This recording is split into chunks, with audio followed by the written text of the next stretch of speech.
Hey everyone, it's Kim Barnes Jefferson here, and today I wanted to talk about sleep. And I kind of came up with this topic because I was watching Arianna Huffington.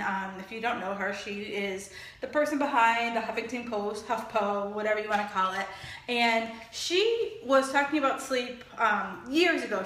I want to say it was like 2008, 2009, when she first started the Huffington Post. She was working herself like a dog, and she passed out, broke a cheekbone.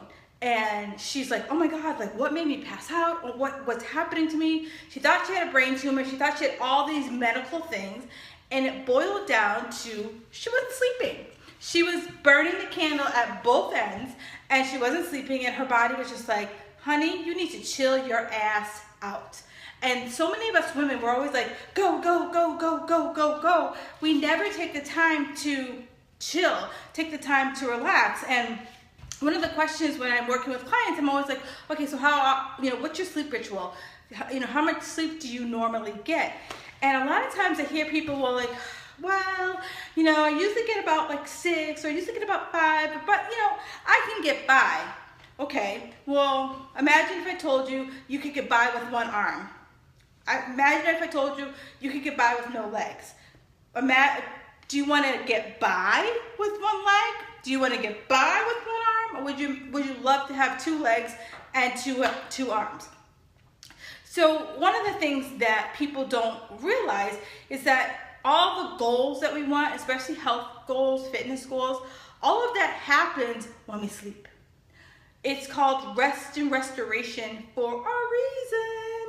It's during our sleep cycle is when our bodies rebuild and repair all the damage that we do during the day.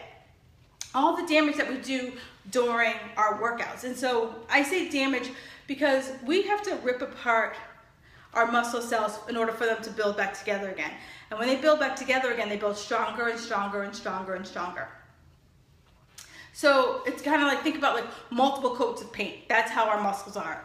So if we aren't taking the time to rest, recover, get some restoration work going on, how on earth can we expect our bodies to do all the amazing things that we want it to do?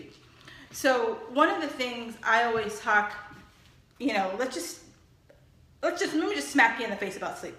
So one of the big things that sleep does is if we find that we are craving foods, mainly sugary foods.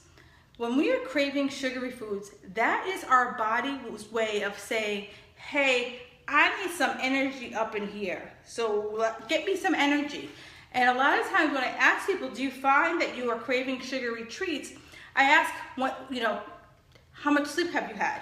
I always ask, how hard are you working out? I always ask, things that are indicators of why you have those sugar cravings. And a lot of it is because you didn't sleep, or you haven't been sleeping enough, and your body's like, honey, I need some more fuel in the tank. I need some more fuel in the tank.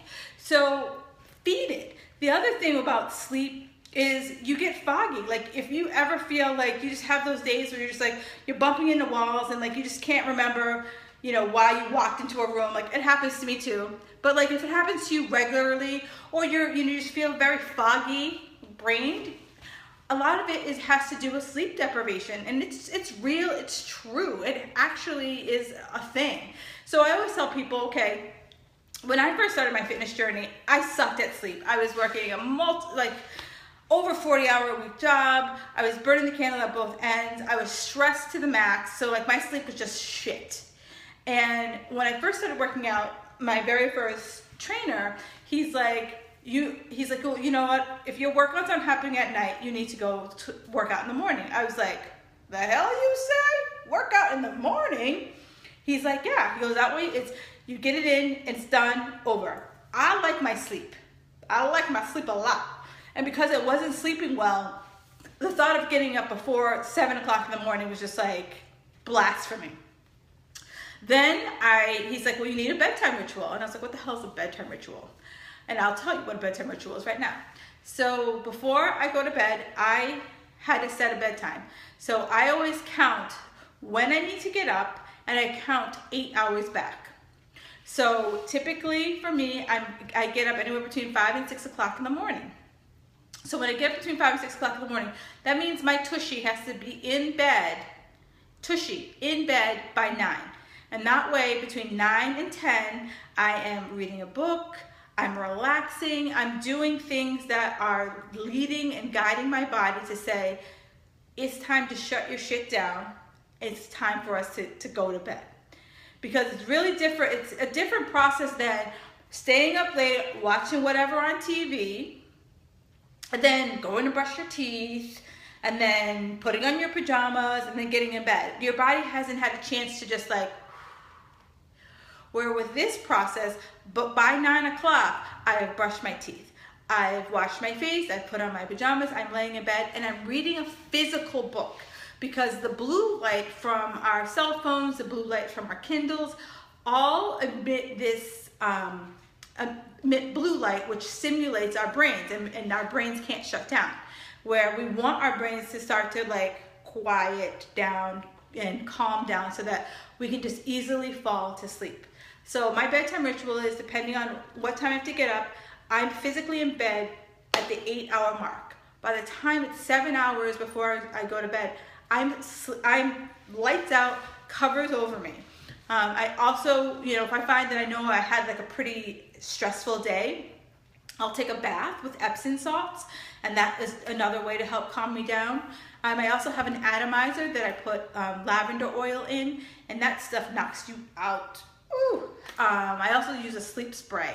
So I have depending on what's going on in my life, I have some rituals that I do before I go to bed. But the two things I always do, I always go to get my ass in bed at the 8-hour mark, lights out at the 7 o'clock mark, and I will read. I'll journal, I'll meditate, I'll do something that just signals to my body it's time to chill my ass out.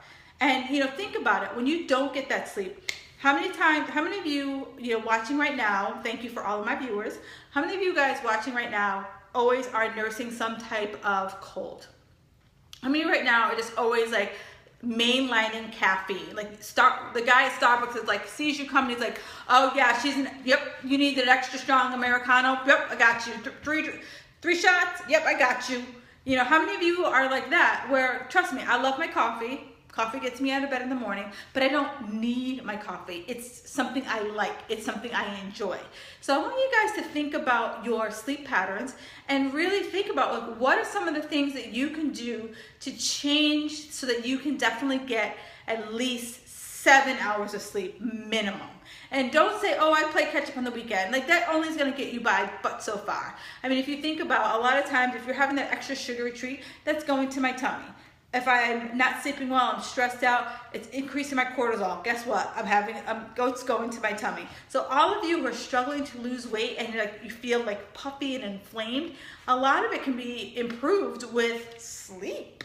So I am going to take a few more, I'm going to be on for about 30 more seconds. If you guys have any questions about sleep or anything else, I'd love to hear what you have to say.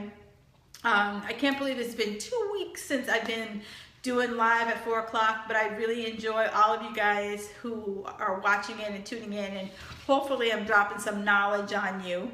I'm going to be back again on Saturday at 4 p.m. Eastern Standard Time, and tomorrow I'm just going to talk a little bit about my journey and the things that I keep doing to kind of keep up this healthy lifestyle. So have a fabulous Friday, and I will talk to you tomorrow.